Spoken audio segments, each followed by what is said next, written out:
So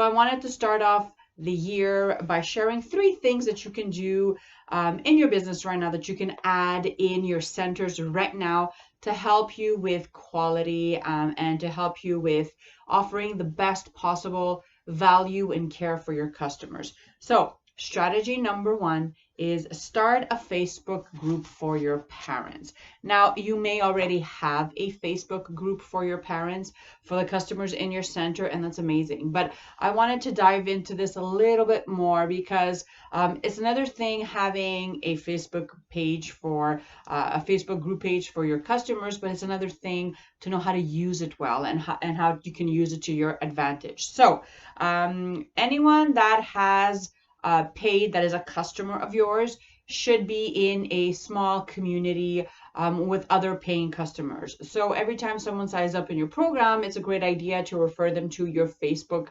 VIP or members only group. You could call it whatever you want, and encourage them to sign up.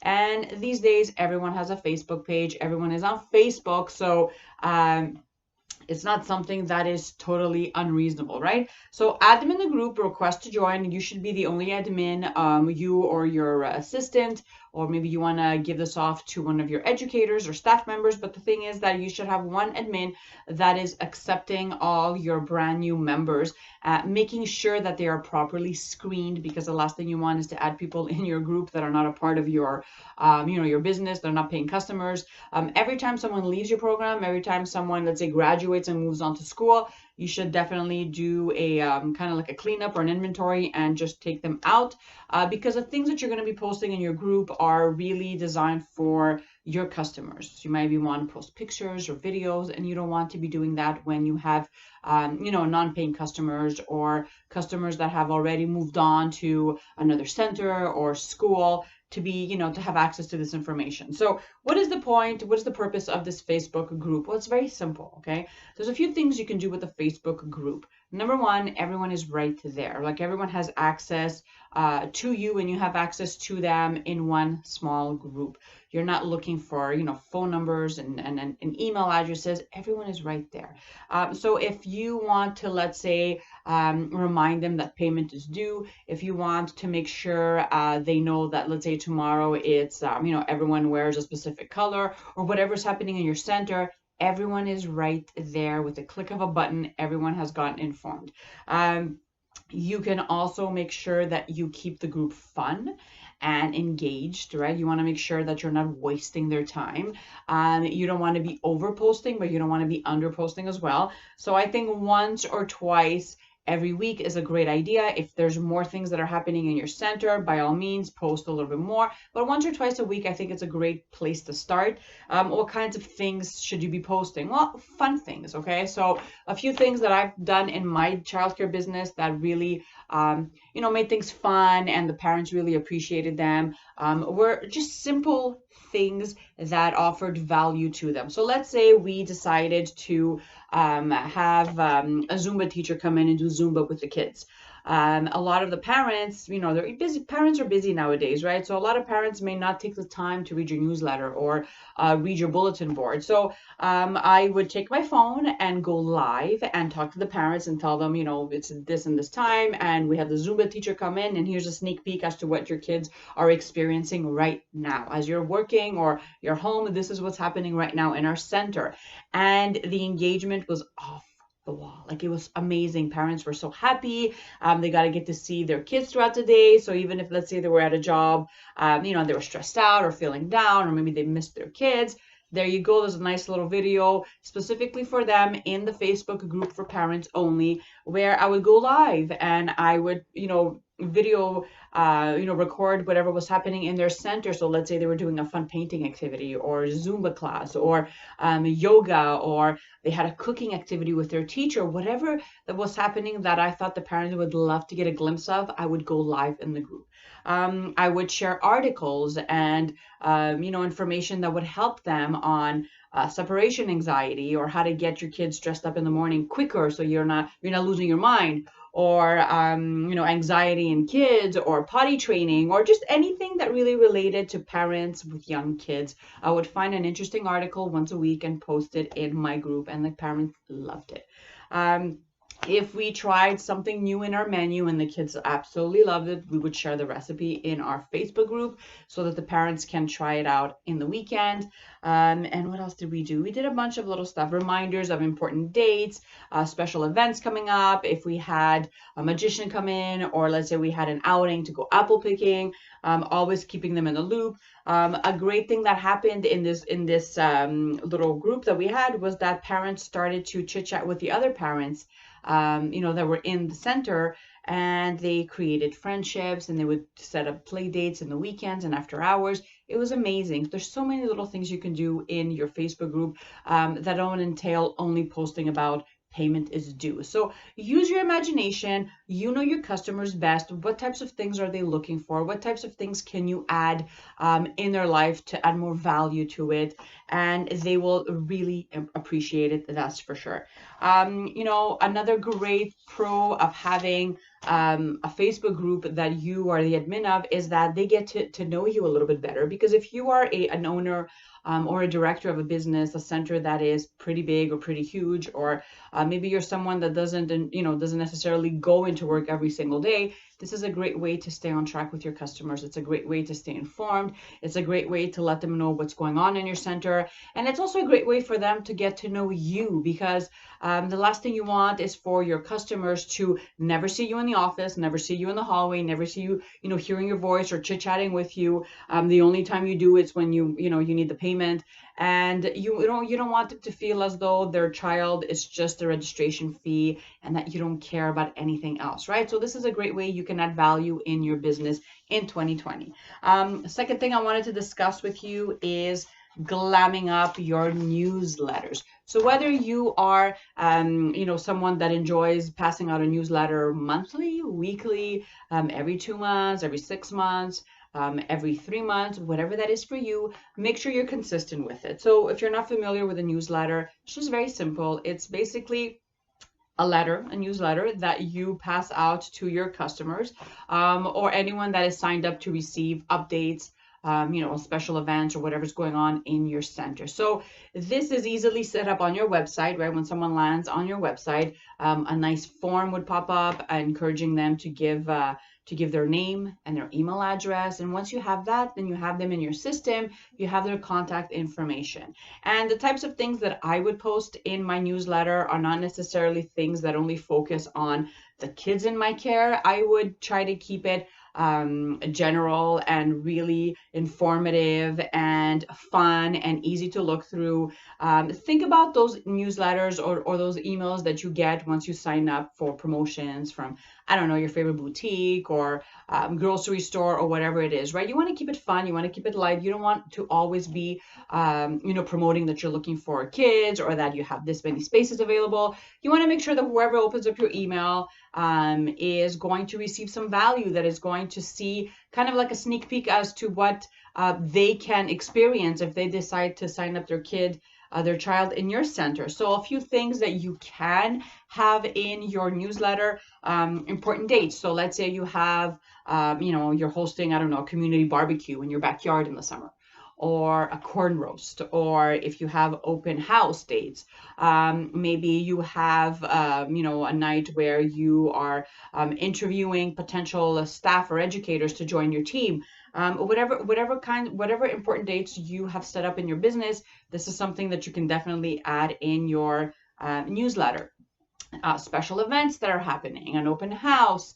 You may want to inform them that you have registrations coming up. Maybe you have added, let's say, Zumba in your weekly curriculum and you want to introduce the Zumba teacher. Again, things that add value, things that are kind of going to make whoever's reading them stop and say, oh, wow, they added Zumba in the class. You know what? Maybe I should check them out. Maybe I should, go sign up my son or my daughter next time they have an opening. What's new in your center. So let's say you've renovated your yard and it is the yard of all yards and it's just amazing and it's gorgeous to look at and the kids are having an amazing time. So without posting pictures of the kids, I would actually post or maybe shoot a short little video and kind of show what it looked like before and what it looks like now, and talk about the improvements that you've done. A great way to add value. Once again, I have an educator's corner. So what that is every educator can either share something that she learned for the week, or maybe a special activity that she tried that was a success in the class. Just anything that can add value to your customers and the viewers of your newsletter. Some educators love writing. So I had someone that would add value by writing an article about a specific topic once a month. Parents loved it. Cook's Corner, again, sharing healthy recipes and tips and just things that have worked in your center, or things that are that relate to kids and families, and just something that a parent would stop and read and say, oh yeah, I want to get some more, I don't know, I want my son to eat more veggies, though, she has a few tricks, let me try them. A funny moment of the month is also a great way to add some humor, as well as a joke of the month, which is always really fun and cute. So these are just a few ideas. If you want the complete blog post, I've actually written a blog post on exactly what I'm training on today. I will post a link under the video. You could just click on it and go back to my website and read through it. And the last thing I wanted to discuss is the last strategy that I think changed a lot of things in my childcare business. So I have been a childcare business owner. I opened my center back in 2004. I was 24 years old at the time, and I was of the mentality that I needed to be in the center all the time. Like, it opened, I was there. It closed, I was the one closing it and putting the alarm on. I would go in on the weekends. I mean, my partner and I did everything in the center. And up until we started having our own kids, we were there all the time. We thought that if the parents didn't physically see us there, that they would think that we're not taking our business seriously. We thought that if the staff didn't see us there, that they would not stick to the curriculum or not follow, our policies and procedures. So it was a total mindset shift when we decided to kind of pull away and take on more of a CEO role, kind of guiding the operations, not physically working in the business, but working on it, making it better, finding amazing staff, supporting them. And it wasn't until we started having kids that we started feeling a small disconnect from the staff. We started just feeling a little weird, a little like something in our gut was telling us that they need more support. They need something more. They need to physically see you there. They need that connection. So what we decided to do was have flash team check-ins. And this was something really simple to start. And it's definitely something that changed our business. So if you are someone that is in a place right now that you're feeling a disconnect from your staff, or you feel that you need to be present a little bit more, but you don't necessarily want to be in the center, from like open to close, this is something that will definitely help you. So what a flash team check-in is, it's very simple. I went to the dollar store and I bought a few just plain duotangs, okay? And we added a bunch of lined paper in them, and I gave them to the staff. So we had 4 classes for educators. Everyone got one, as well as the cook. And what these were basically were just places to write our notes down. So every classroom had a specific time and date where either myself or my partner will go in for 5 to maximum 8 to 10 minutes and check in with the educator. So we didn't approach this in a way, where we didn't walk in and say, let me see your class. Is it clean or is it organized? There wasn't an inspector style. It was more of, how's it going? How is your week? How are the kids? What are you learning this week? Is there something that I can help you with? What do you need from me? More like that kind of a mentality. So this definitely shifted a lot of things in our business. I immediately started to feel that the teachers' morale was better. I felt as though they felt more supported. They felt more guided. They knew that we had their back, and that, if they were struggling with something, or if they wanted to tell us something, but they didn't necessarily want to say it, let's say during our staff meetings, they could, when we had our one-on-one check-in. And the binder was just, the little duotang was just a place where I could just write notes. So the educator would write notes down, I would write notes down, and it was just a very easy way to keep us in check and to keep us on the same page. And every time I would go in the week after, let's say, I would just take the binder, the duotang a couple of minutes before I walked in the class, and I would just see, okay, this is what we were struggling with. This is what she said that she was going to work on, or she needs this from me. Did I get it done? Yes, here you go. There's the proof. And it was a great way to stay on track. It helped, we were both held accountable, and it was just an awesome thing to add in my business.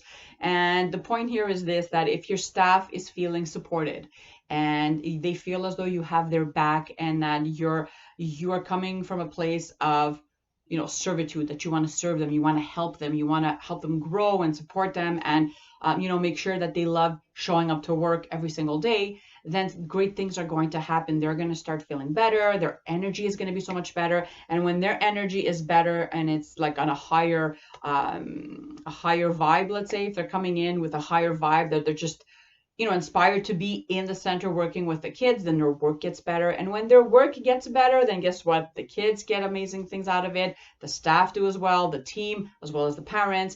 And if your parents are happy and they're leaving your center thinking, wow, she's such a great teacher, or my kid comes home and they tell me they do 1,000 things and they just look so happy, and then guess what? They're going to spread the word for your center, which is amazing for you as well. So these are my 3 things that I wanted to share with you today. Let me know if you tried any of them. Let me know if it worked in your center. I hope that you decide to add them in your business to help you boost quality of service, quality of care. And I invite you to hop on over to my website. I'll put the link under the video, and you can just read the complete blog, print it out, and keep it handy. And let me know how it goes. See you guys next week. Bye.